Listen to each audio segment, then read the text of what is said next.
Alrighty, so as promised, I am going to do a career video of Ozzie Alonso, who of course just announced his retirement last week. And there's no doubt that Ozzie Alonso is going to go down as one of the greatest defensive midfielder to ever play in this league, and especially the story that how he got to being one of the best defensive midfielder in the league history, and is definitely going to go down as a Seattle Sounders legend. Let's get to it. So we start off in 2005, where he, of course, played for his boyhood club and his local club in Pineda del Rio in Cuba. He made 42 appearances in that, and he scored a lot of goals too. 14 goals doing those 3 years that he was with his local club Pineda del Rio. Now, I didn't really find out a lot of information of how many assists that he had, or any information of the fact that he wasn't really a defensive midfielder, because when you score that many goals for a team like that, I had a feeling he wasn't really started his career as a defensive midfielder. But nevertheless, he was called up by the Cuban national team during the 2007 Gold Cup. And this is where we usually see the story with a lot of Cuban players playing in the Gold Cup, and that there's a possibility that there are going to be some players that's gonna defect. And again, it's not really just a Gold Cup kind of thing with Cuba. We see this happen with the World Baseball Classic too. Whenever Cuba is in, we see a lot of baseball player from Cuba decide to defect to the United States, and eventually they are snatched up by MLB team. Well, that kind of is the same case in soccer, and I will say that Ozzie Alonso is definitely not the first Cuban player to defect to the U.S. We have seen players that have joined the Cuban national team and play in previous Gold Cup and defect to the U.S. In fact, there's been many players before him that did exactly that, but there's no doubt that out of all these players that defect from Cuba, you got to say Ozzie Alonso is probably the most successful one out of all of them. But yeah, he defected to the U.S. And the story goes is that during the 2007 Gold Cup, when Cuba was playing in Houston, the Ozzie Alonso and his team was at a local Walmart, and that's when he decided that, yeah, this is his chance to basically defect and basically run away from the team. So he basically run out of Walmart, immediately went to a teenager that actually speaks Spanish, and he basically asked the teenager if he can get a his cell phone so he can call his girlfriend in Miami, and that then he of course also got a bus ticket to Miami to see his ex girlfriend, which interestingly eventually they actually got marry well, actually not remarried, but they eventually marry a couple of years ago. And then originally he wasn't actually gonna go to the USL Championship, or as it back then called the USL A League. Again, we know that before Ozzie Alonso arrived in MLS and was with the Seattle Sounders, he famously joined Charleston Battery. But originally, he was actually going to go straight into MLS. Originally, Chivas USA was a team that actually gave a tryout for Ozzie Alonso, and he was actually potentially going to be ending up at Chivas USA. So you talk about how much of an alternate career that would have been. Instead of him maybe be a Seattle Sounders legend, but joining Chivas USA, and Chivas USA has always been the butts of joke. But imagine them getting the likes of Ozzie Alonso, and I will also say that Chivas USA has had some really well known player too. But I think the likes of Ozzie Alonso, that would have been a really interesting name to add into the roster, but unfortunately it didn't quite work out. Apparently, I think they didn't get the paperwork in time, so Chivas USA didn't sign him. So instead, he joined Charleston Battery. So when he joined Charleston Battery in the USL Championship, or as back then called the USL 8 League, he made 30 appearances with that club, scoring 4 goals and 2 assists, and that was also the team that famously went all the way to the US Open Cup final, and before the Sacramento Republic did that in 2022, that was the last team in the USL level that made it all the way to the final. Now, unfortunately, they did lose to DC United in that final, but yeah, he definitely made himself a name, especially with him being the rookie of the year that year, and also winning newcomer of the year. And that it is clear to say that he seems like he's a guy that could be MLS ready. So in 2009, here we have a new club that comes into the league, that is the Seattle Sounders, and the Seattle Sounders waste no time in terms of signing him up. And as the saying goes, the rest is history, because when he joined the Seattle Sounders, not only he made an impact to the team, but he was slot right into the starting 11. I mean, we talked about before how usually we have seen teams that decide to get some players down in the lower level and get them start right away, and they turns out to do well in MLS, but it hasn't really been the case, at least in the last couple of years. Though I think in the mid 2000, when the league was still kind of in that MLS 1.0 era, where teams were heavily rely on the draft and also heavily rely on lower league players so that they can get them success. Well, that was kind of the case in 2009 for the Seattle Sounders team, with Ozzie Alonso making 27 appearances, 1 goal, 3 assists, and also that was the team that won the U.S.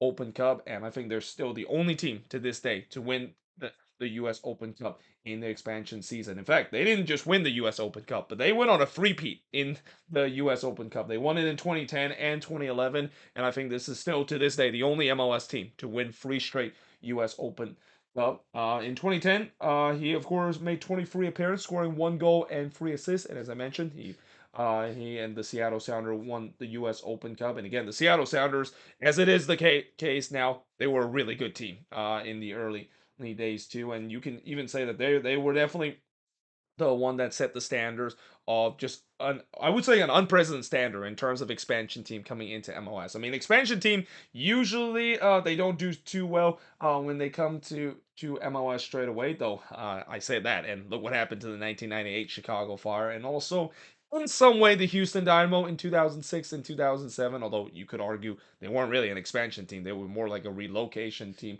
from the San Jose Earthquakes. But yeah, in 2011, he made 33 appearances, 3 goals, and 3 assists, and also won U.S. Open Cup. Keep in mind, in 2010, he made fewer appearances because he did suffer some injury throughout the season, and that would also be a problem for Ozzie Alonso throughout his career. He definitely has spent a lot of time on the IR, and that there it is very rare when you look at each of these seasons. He's been with both the Seattle Sounders and Minnesota United, and even with Atlanta United. That he had trouble in terms of staying healthy. Though again in 2011 he was able to stay healthy for the whole season. In fact, that was the year, besides 2014, as the only year where he was able to make the most appearance with 33 appearances throughout the season, and he scored 3 goals and 3 assists, and that Seattle Sounders team once again won the U.S. Open Cup.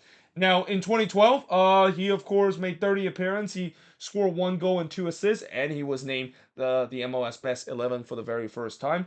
He was actually named the MLS Best 11 a couple more time, and that he already made it to the All-Star team 3 times up to that point. Now in 2013, 26 appearance. He didn't score a goal that season, but he did register 1 assist. Again, that was a season where there were time where he ended up on the injury reserve list. But in 2014, that was the year where he was able to stay healthy with 33 appearances. He didn't score a goal that season, but he did register 2 assists. But despite the fact that he did made 33 appearances in the regular season, he did not play in the playoffs. He got injured before the playoffs began, and that was definitely a bit of a loss for the Seattle Sounders team heading into that playoffs. Now in 2015, he only made 22 appearances, no goals, no assists, and that was probably the most injury-riddled season that he had up to that point in his career. He ended up on the IR list 3 times in the season. And again, when you have a guy like Ozzie Alonso that is a very physical kind of defensive midfielder player, similar to what we see with Diego Chara with the Portland Timbers, with that physical kind of play, you know that he's gonna be suffering some injury throughout his career, and that was kind of the case. He ended up on the IR list 3 times that season, and also miss out on the playoffs once again. In fact, he pretty much was done for the rest of the season by the time October hits, and he wasn't healthy enough to play for the Sounders team until 2015. And this is also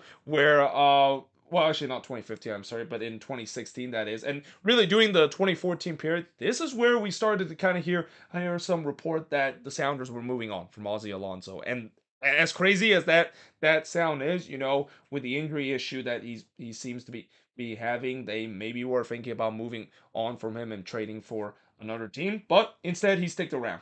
In 2016, he was able to stay healthy throughout the season, 32 regular season appearance, 3 goals and 4 assists, by far the best total in terms of goal and assist he has throughout his career. And most importantly, he won the MLS Cup with the Seattle Sounders. That would be one of 2 MLS Cup that the Seattle Sounders would win. And in fact, that actually is the only time that he has won the MLS Cup in his career. And as much as Ozzie Alonso has some good accolade, it's hard to believe he only won one MLS Cup, and that he unfortunately wasn't part of that Seattle Sounders team that won it in 2019 as he was with Minnesota United. But in 2017, the Sounders team again made it back to MLS Cup, but unfortunately, as we know, Toronto FC got their revenge after losing to the Sounders in that 2016 MLS Cup, and this was also a season where he was dealing with injuries. Only 26 appearances, 1 goal and 3 assists. And as I mentioned, his team unfortunately lost MLS Cup, but up to that point, he basically had passed 20,000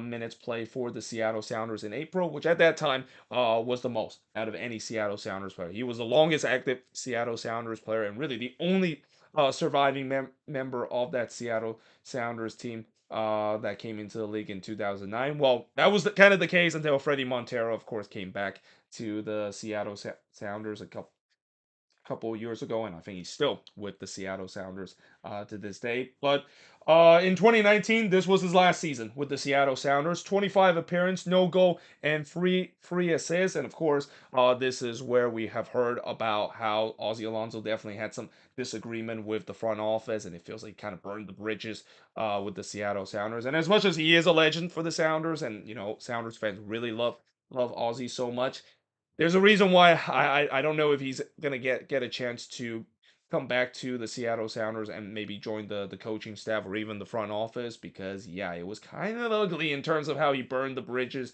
between the Sounders and how unhappy he was with the team near the end of the season. And as a result, the team had no choice. They decided to cut him, and basically he became a free agent. And it didn't take long for a team to snatch him up as a free agent. And that team, my beloved team, Minnesota United.